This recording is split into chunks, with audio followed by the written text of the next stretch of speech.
everyone, my name is Sarah and today I'll be discussing with you guys the books I've read for the first part of 2020.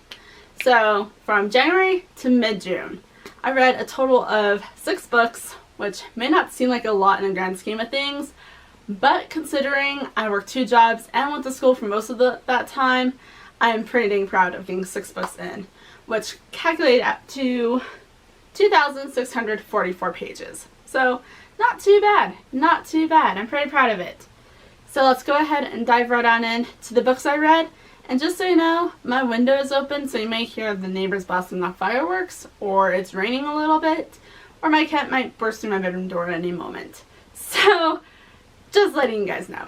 But let's get right into the books. The first book I read was from January 1st to mid-February, and that is Capture the Devil by Carrie Montescalco. So this is the 4th and final book in Stalking Jack the Ripper series, and since this is the final book, I'm not going to tell you what this book's about, but I will let you know that Stalking Jack the Ripper is about a woman named Audrey Rose Wadsworth, who is a headstrong female in Victorian London, which makes her very odd, and she has a passion for forensic science, which along the way she meets a friend, Thomas Cresswell, who is an amazing male character in my opinion, and she assists on her uncle's case, which is Stalking Jack the Ripper, as a forensic scientist for it. And basically it's that journey of her discovering herself and then also discovering who Jack the Ripper is. And it's a little closer to home than you may think. So with that, this is the concluding novel to that, as I've already said. And basically I gave this book 5 stars, although at first I was thinking 4.5 because it's definitely more romance heavy than the previous 3, and that's not what the whole story is about, but the murder mystery part of it was still so good and so shocking and riveting that I decided to bump it up to 5 stars anyways, because I love the romance, I love the murder mystery. It was amazing and definitely wrapped up very well and made me so happy, and I cried tears of happiness and tears of being upset about something that happens in this book that just made me so mad. It pissed me off, like in a good way. Like, it didn't make me mad like the quality of the book or anything like that. It was just a big plot twist that I just wasn't expecting, and it made me mad, so I cried. But yeah, so my first book of the year was 5 stars, so that was fantastic. The next 3 books I read this year, I read from mid-February to mid-May, and those are The Archive of the Scythe series by Neil Shusterman. So it's these 3 lovely gems, and first one is Scythe, second is Thunderhead, and third is The Toll. With that, I will have a designated review on this up shortly after this video, probably a week after this video, just so I can discuss how much I loved this series, and then some of my cons of the series. But overall, I did give each of these books 5 out of 5 stars. They are so amazingly good. I think my timing reading them was even more impeccable. But first, I'll let you know what the first one is about. It takes place in a utopian society where humans have eradicated most things that kill them, such as aging or hunger, and that the big problem for humanity is overpopulation, in which that is where scythes come in, or the scythedom comes in, where they compassionately and unbiasedly, that's not a word, yes, they glean or kill people with no bias, supposed to.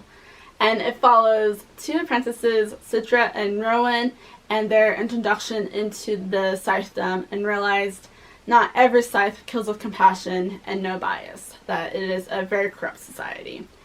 And reading this whole series during this time that has to do with mortality, corruption, and technology, and the reliance on technology, was impeccable timing considering we are in the middle of a pandemic.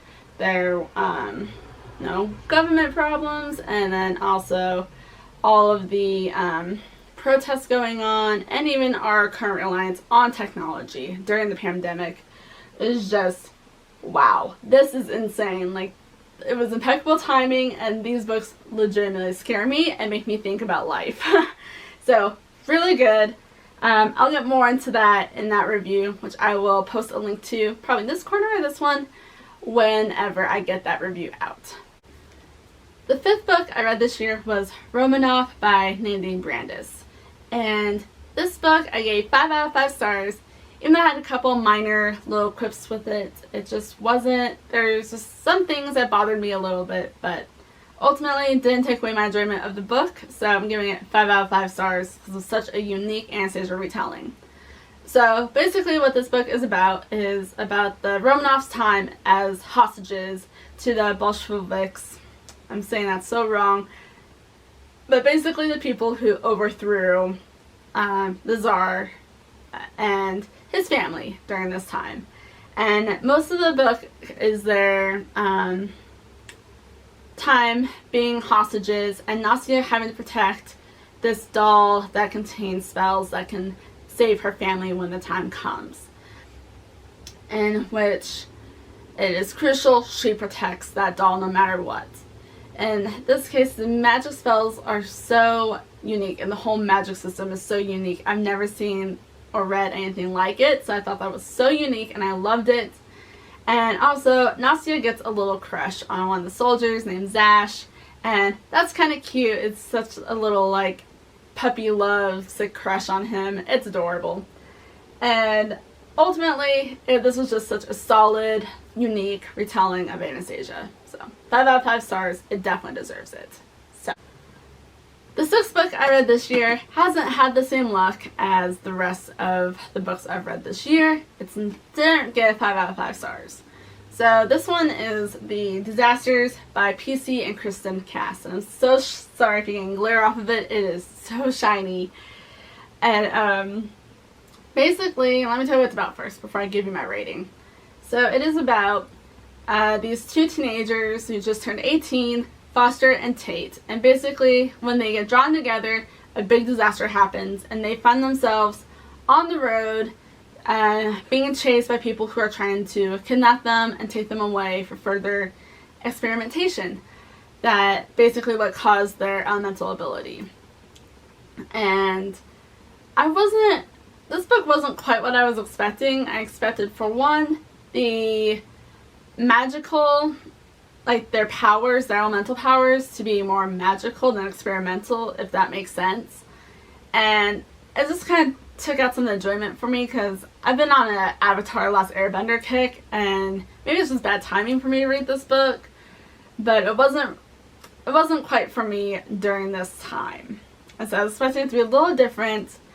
And also I find Foster a very, very unlikable character, and even the development she's been through, she undergoes in the book, seemed very sudden and not very realistic in my opinion. And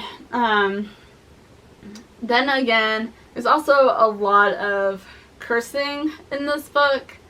That, I mean, I get it, they're 18, they can cuss, and a little bit of cussing's fine here and there, but when they basically end up renaming the 4 main people who are after them, the core 4, to being, excuse my language, I'm just repeating what the book it says, the Fantastic 4, and I don't find that pleasurable to read, I guess. It just sounds a little judgy and a little, I don't know, I just don't like that type of phrasing. And then also the way, but I'm not a fan of the writing style that was involved in it. I know, again, it's taking place in 18-year-old minds for the most part, and it just wasn't very pleasurable to read for me, I guess. Again, I think it might be bad timing, and I kind of misinterpreted the synopsis of it. So, with that in place, I was initially thinking about giving about 2 stars. Since a lot of these books I thought they were lower, but I'm giving them higher ratings. And the reason why I'm giving this one a higher rating is because I am aware of the timing of the book, and the fact that it could have been just me, my misinterpretation of the synopsis. But I'm generally curious about these elemental abilities and how they work, and also it leaves off on a very decent cliffhanger, and I want to know what happens next still. So with that, I'm going to give it a 3 a solid 3-star rating. Those were the 6 books I read this year so far, and currently I'm going to be reading Children of Blood and Bone by Tommy Edeyame. Pretty sure I'm saying that so wrong and I'm so sorry. But guys, Children of Blood and Bone. And basically I'm going to try the next couple books I read to be by Black authors to show my support for Black Lives Matter. And I recently just bought this one, so I'm trying to financially also support them in the best way that I personally can do so. And with that, this book sounds so interesting. It's young adult high epic fantasy. Sounds so good. I've been wanting to read this book for a while. I've just never picked it up for some stupid reason. So now I finally get to indulge in all the goodness this book probably has to offer. And basically, I don't want to say too much about it, but it's follows this character named Zelly in a land that used to have magic and now it doesn't. And her mother was killed in that process, and it basically has her wanting to get her revenge on the monarchy that rules. And she also follows a, how did they describe it? A rogue princess, and then and also has to outrun the crown prince who is hell-bent on eradicating magic for good.